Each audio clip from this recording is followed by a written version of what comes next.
Muy bien, segunda hora de Letra Chica, el gusto de recibir acá en nuestros estudios a Vanina Biasi, que es diputada nacional del FITU y además fue protagonista del pasado domingo porque ha sido electa como legisladora porteña a partir de diciembre. ¿Cómo va, Vanina? ¿Qué tal? ¿Cómo están? Un gustazo, ¿eh? Bueno, gracias por venir hasta acá.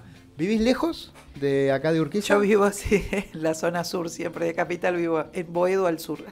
Ah, ok.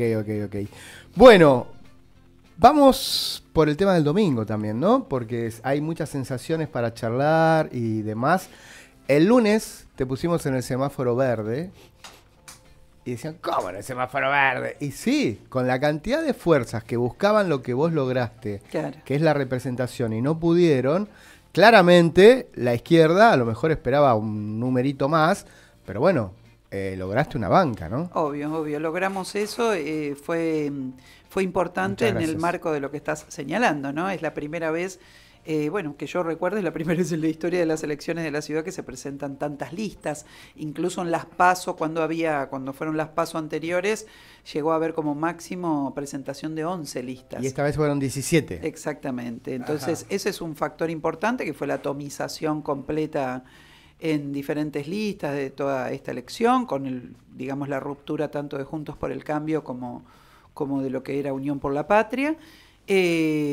Y eso es para marcar también, porque bueno, el Frente de Izquierda, con todo su esfuerzo desde el año 2011, nos presentamos unidos, la única coalición política que se presentó con el mismo nombre que hace 2 años atrás, ¿no? Sí. Todas las demás trataron de cambiar su nombre y su fachada. Recién hablamos por teléfono con Rocío Figueroa, que va a ser colega tuya legisladora a partir de diciembre, una chica joven del PRO. Hablábamos del tema de la participación, que no es menor, y que ella dice que lo iba viendo en campaña. ¿Qué viste frente al desinterés? Y justamente en el lugar que vos vivís, probablemente, y de ahí toda la zona sur de la ciudad, tuvimos los porcentajes más bajos de participación ciudadana. A ver, efectivamente, bueno, primero que es uno de los grandes fenómenos de esta elección, ¿no? Como vos señalás, en la Comuna 8, la distancia que hay entre la participación en la última elección y en esta es enorme. Estamos hablando de casi 30 puntos, o sea, 46% de participación en esta y 70 y pico en la anterior elección. Entonces, eso por un lado es un tema profundo. Hay que ver la lectura que cada uno podemos hacer de qué significa ese ausentismo. Total. Porque nosotros hemos tenido otros periodos históricos donde hubo un gran ausentismo o como expresión de repudio de las fuerzas políticas que se presentaban, etcétera, una militancia organizada en torno al voto en blanco, la impugnación, etcétera, y la no participación, por ejemplo, previa al año 2001 tuvo estas características. Era gente que se organizaba, que demostraba su malestar con la política tradicional y que finalmente llamaban no voto. Claro, pero se votó más en el 2001, hubo más gente que ahora. Acá es como un no ir a votar bastante, entre comillas, silencioso, que puede tener características muy individualistas también en un punto. También expresando desánimo frente a la oferta que hay, y eso vale para todas las fuerzas políticas, desde Adorni hasta el Frente de Izquierda.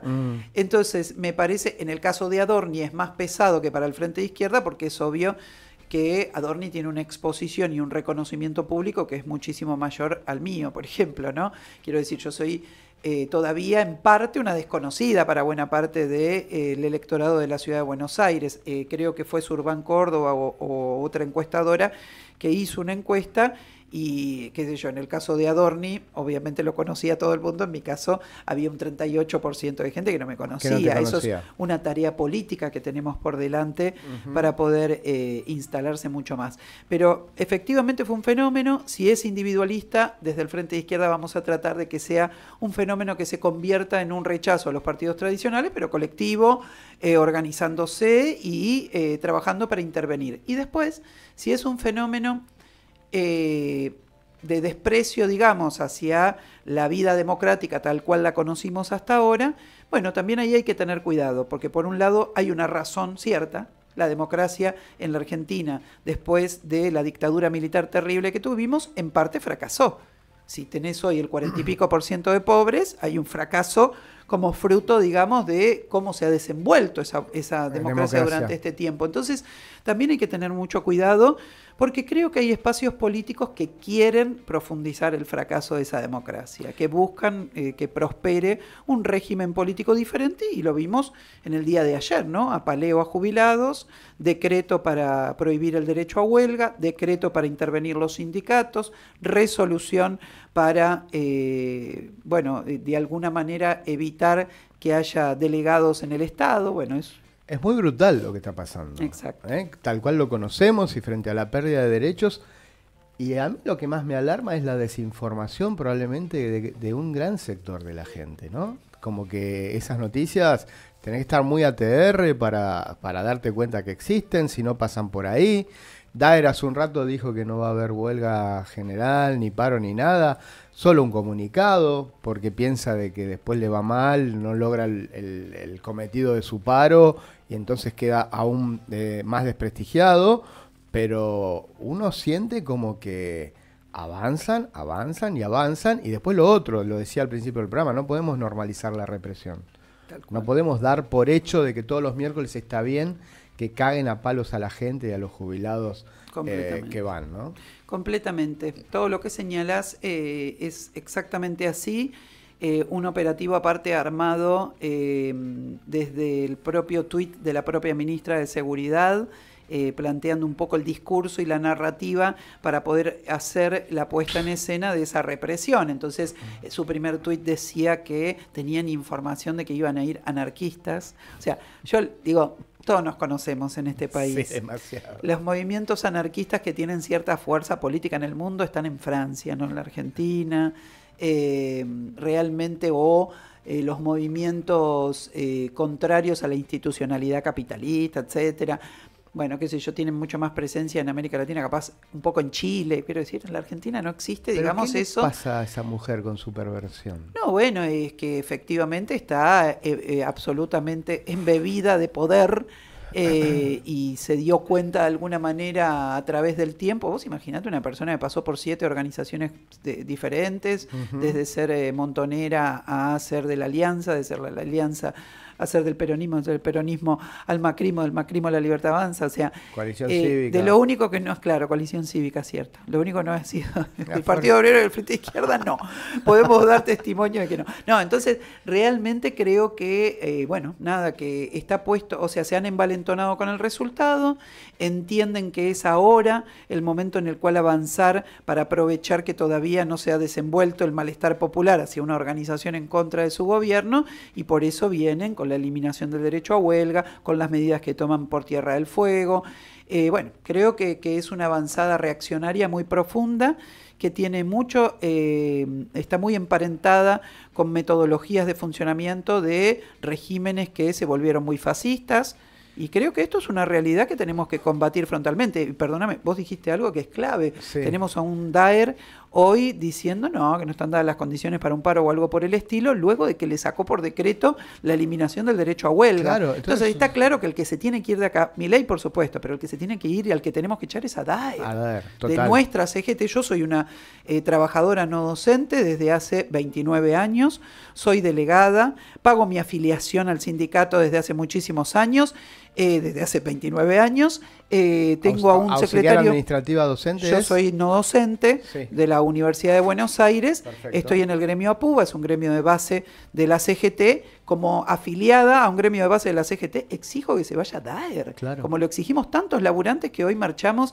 por el presupuesto universitario y por nuestros salarios, porque definitivamente perdimos el 40-50% de nuestro poder adquisitivo, y tenemos a Daer saliendo en los medios a decir que no es necesario un paro. Es una locura. Ahora, a ver si me podés seguir en esto. Yo imagino que el 30% de la gente que votó a Adorni probablemente esté blanqueando su apoyo a una baja de inflación y vaya a saber qué otra cosa. Yo no veo ese 30% de la gente legitimando todo lo que conlleva este gobierno que acabamos de describir y acabás de describir vos muy bien. ¿O vos sentís que sí, que en definitiva Porque claramente el gobierno lo usó como oxígeno para envalentonarse en las últimas 72 horas. Hicieron un montón de cosas que estaban esperando el resultado del domingo. Totalmente. Las estamos viendo, ¿no? Totalmente. Digo, la gente está votando como a medias.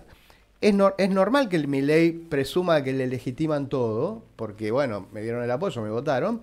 Pero para mí hay como una agenda que tiene que ver con la microeconomía del vecino, del ciudadano, de decir, bueno, la última parte de Alberto y Massa era un desastre, y todo esto no sé si o no interesa, o no lo ven, o no lo quieren ver, o no se informan, o apoyan también. Mira, yo creo lo siguiente. Primero, los motivos por los cuales la gente vota son de los más diversos en todos los casos, Claro. inclusive cuando votan a la izquierda, muy diversos.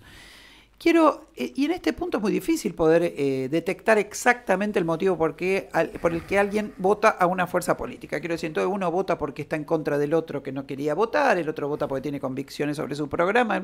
Motivos de los más diversos. Se levantó, vio la cara de alguien que le gustó y va, lo vota. Quiero decir, de todo. Sí. Entonces, acá hay algo que es importante. ¿Cómo le llega la información a la gente? Vivimos una Argentina, por ejemplo, que en estos días se conocen los datos de lo que está pasando con el mercado laboral. Lo que antes un Rappi conseguía bicicleteando 8 horas por día, ahora lo tiene que hacer haciendo lo mismo 12 horas por día, ¿verdad? Cuando vos tenés eso como fenómeno general de los trabajadores más precarizados, lo que tenés es gente que no tiene ninguna posibilidad de destinar tiempo para poder descubrir exactamente qué mentiras hay detrás de los discursos políticos, por ejemplo. Y posta que hoy en día hay que destinar mucho tiempo para poder saber el humo que hay desde las redes sociales, la inteligencia artificial, encima te meten la inteligencia artificial. y poder, sí. claro, y poder entender la realidad y la verdad. Esto es un tema, me parece que no es menor. Hace muchos años que se viene incrementando el ritmo de trabajo en la Argentina, las horas Sí. que hay que trabajar, etcétera, y realmente cada vez eso hace que la gente pueda tener más contacto con informarse, etcétera. Segundo, creo que tenemos que tener en cuenta algo. Él se envalentona puesto, y ahora veamos porque ese ausentismo de lo que habla es que tiene el 15% del padrón total que podía votar en la ciudad de Buenos Total. Aires. Y eso también es como una esperanza de decir, bueno, podemos ir a buscar un montón de gente que todavía no piensa que haya que hacer esas barbaridades que hace Adorni. Pero acá ocurre lo siguiente, lo que más lo envalentona y lo que lo tiene a un Milei, que es un outsider, que mañana va a ser descartado absolutamente porque no existe en esta vida, lo que lo tiene con poder no es ese voto del pueblo. No es directamente ese voto del pueblo, es la burguesía argentina que lo apoya plenamente y cerradamente. Los grupos económicos. Exactamente. Y está haciendo todo lo que le piden. Exactamente, entonces aquí lo que hay es una palanca y un apoyo impresionante. Vos fijate cómo se visualiza el mapa de la ciudad, cómo todas las comunas, la 2, la comuna 1, etcétera, cómo se convirtieron esas comunas de amarillo a violeta, digamos, porque justamente en la ciudad de Buenos Aires vive un sector, digamos, que realmente se identifica, digamos, con ese programa de parte de un empresariado, etcétera, que quiere que avance este esquema, que bueno, que es un esquema absolutamente expulsivo, que marginaliza gente, pero en dimensiones que no conocíamos en el pasado, y que todo eso se quiere hacer sobre la base de tener ese apoyo del aparato financiero, de sectores grandes empresarios de la Argentina y sobre todas las cosas de Estados Unidos, y del otro lado lo que tenés es gente cada vez más empobrecida, una transferencia de riquezas de la clase trabajadora hacia estos sectores empresariales que la Argentina hacía mucho que no veía en esos términos. De esa ¿no? manera. Me sorprendo cuando algunos, yo no sé si llamarlo colegas, pero bueno, dicen que hacen periodismo, se ensañan con vos. Incluso el día después, como diciendo, entró la diputada que hablaba de Palestina, que defendía... Y como que esa era la característica con la que te identificaron a vos para mostrar las bancas que habían sido electas, ¿no? Independientemente de lo que ya explicaste antes y que yo estoy en un todo de acuerdo con vos respecto del tema Palestina, porque está ocurriendo claramente un genocidio, y no se quiere hablar de eso.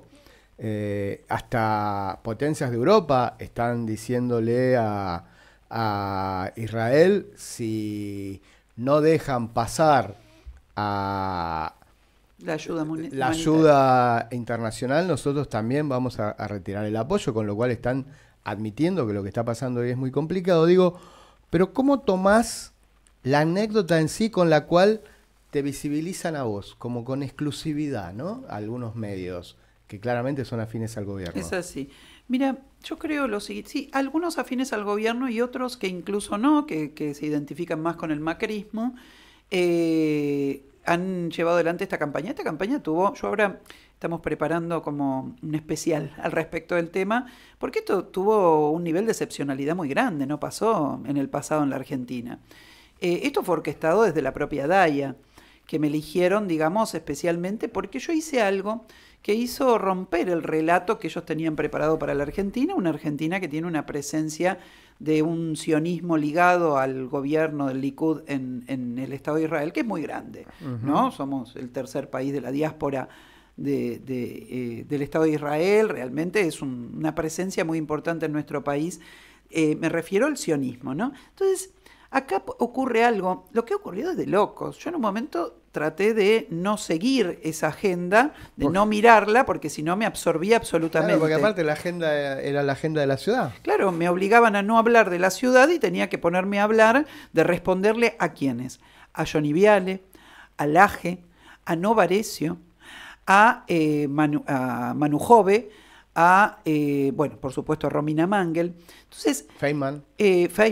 Entonces, todos ellos se iban distribuyendo en la semana y todos ellos me agraviaban, decían antisemita, malas palabras también, barbaridades. Romina Mangel ha sido un escándalo, 3 veces por semana creo que refería a mí en esos términos. Sí. A mí no me cabe duda de que eso debe haber hecho Mella, porque yo no pude responder a su mismo público diciéndole yo no soy eso, soy aquello, ¿viste? Entonces, efectivamente, ahí creo que en parte hubo un daño que se realizó de parte de gente que tiene una autoridad frente a los que los ven. Yo he visto en las redes sociales también ha habido un repudio a ellos muy grande. En ese sentido también debo decir que en un punto, yo me voy a colocar en el campo del pueblo palestino, siempre en mi vida me importa un pito las elecciones. Pero parecía un lado sincronizado, a eso voy. Pero porque lo organizó la DAIA, estaba sincronizado en serio. Mirá, te voy a dar un dato, te voy a dar un dato de esa campaña.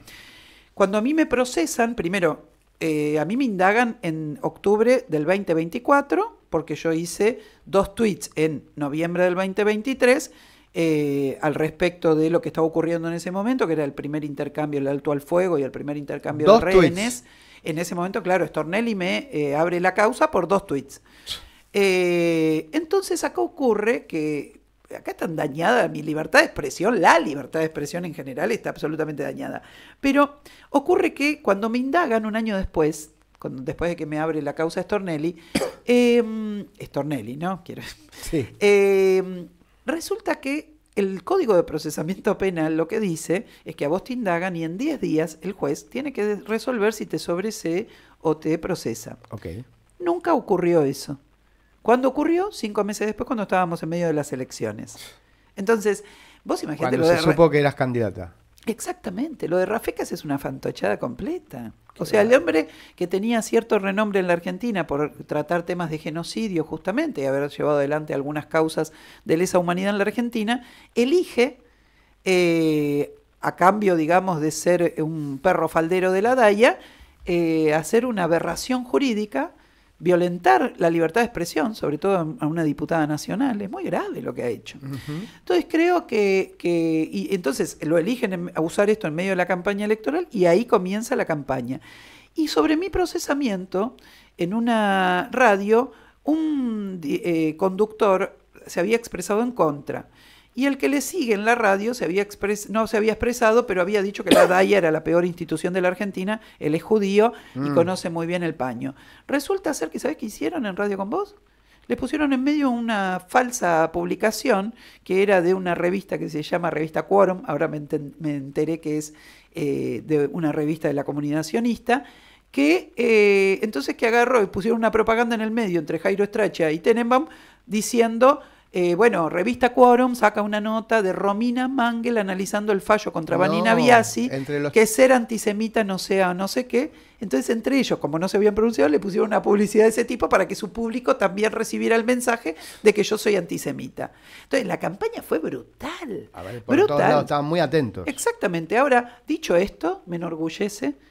Primero me enorgullece que una institución pero que sin lugar a dudas es de las peores de la Argentina, que es la DAIA. Es una institución que ha sido cómplice del encubrimiento del atentado a la AMIA, que ha tenido dirigentes que fueron presos por encubrir el atentado a la AMIA, y que aparte, yo quiero decirles una cosa, uno de los que habló mal de mí el año pasado fue el presidente de la AMIA, ni más ni menos que en el acto de los 30 años de la AMIA. Mi partido de izquierda, el Partido Obrero, fue el único partido que desde el primer día que hubo movilizaciones contra el atentado a la AMIA participó. Otros partidos de izquierda consideraban que no había que apoyar el sionismo y no participaron. Nosotros dijimos, ustedes están locos, la gente que murió en la AMIA son compañeros nuestros, familiares de militantes de nuestros, me hablás del 94 amigos, vos, exactamente, de aquella época. Exactamente. Okay. Y esta gente decidió hoy olvidar que fuimos la única fuerza política. Pero sí, quiero decir, total. pero lo dijo parado al lado de Cunio Libarona, que estuvo preso durante un mes por desviar la causa AMIA. Total.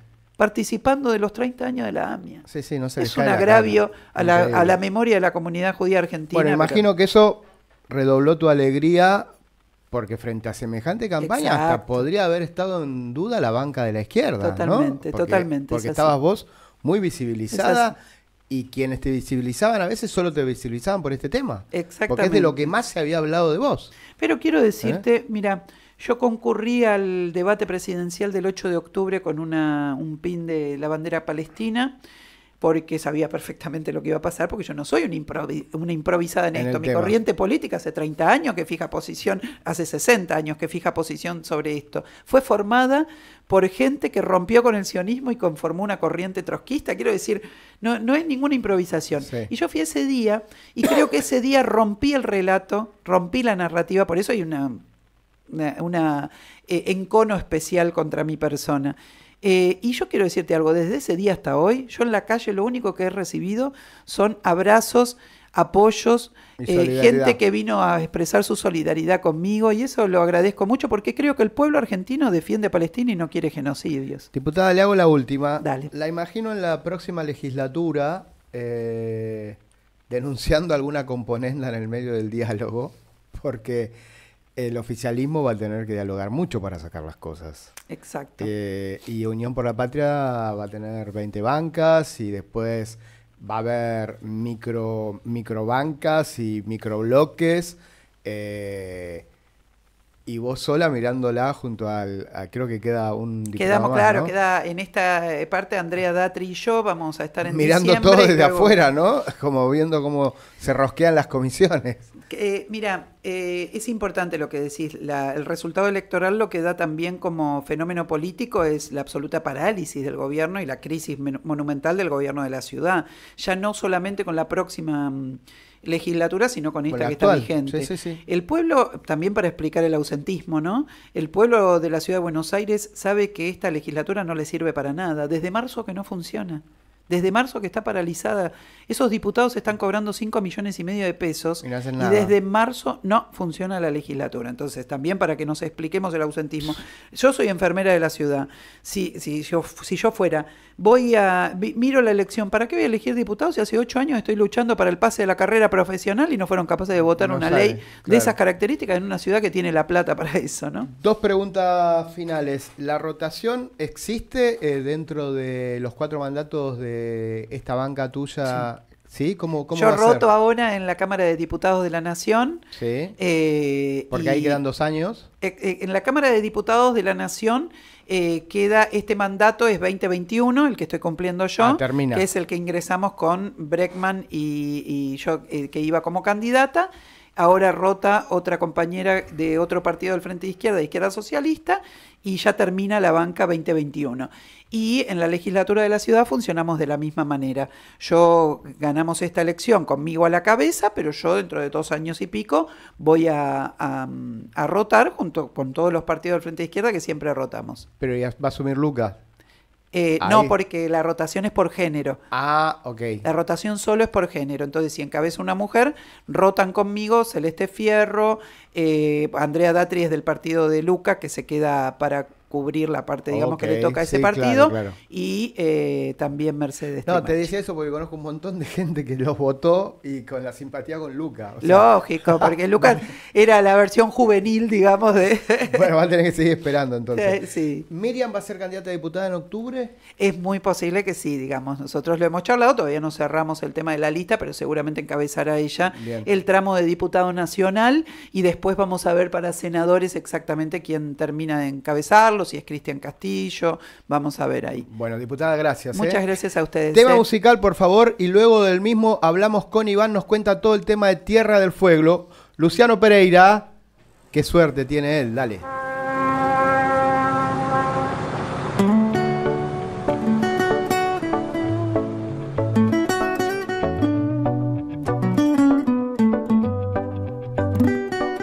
Te vi, no quiero